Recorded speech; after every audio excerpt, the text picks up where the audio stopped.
చెప్పండి sir. Good morning అండి. ఈరోజు పెద్ద చెరువు అమీన్పూర్ వెనుక భాగం 4 షోర్ ఏరియాలో కొన్ని ఎన్క్రోచ్మెంట్స్ మరియు అనాథరైజ్డ్ మన వాల్స్ కాంపౌండ్ వాల్ కట్టడం జరిగేది గుర్తించాము. వాటిని ఈరోజు ఎన్నైతే ఎన్క్రోచ్మెంట్స్ మరియు వాల్స్ అన్నీ తొలగిస్తున్నాము with help of the Hydraa.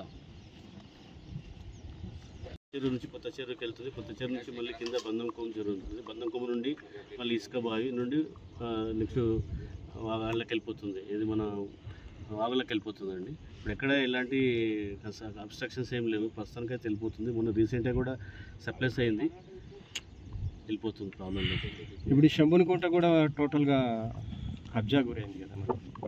కబ్జా అంటే ఒకటి అక్కడైతే ఏవైతే మట్టి పోసి వాళ్ళు చేసినా వాటి మీద కేసులు వేసాము, వాటి మీద యాక్షన్ తీసుకున్నాము. కన్స్ట్రక్షన్సే ఉన్నాయి, ఐడెంటిఫై చేసినాము. వాటి మీద కొన్ని ఐడెంటిఫై చేసే ముందు ఇంతకుముందు ఐడెంటిఫై చేసాము. వాటి మీద కేసు నడుస్తుంది, ప్రాసెస్ నడుస్తుంది. తొందరలో తొలగిస్తాము.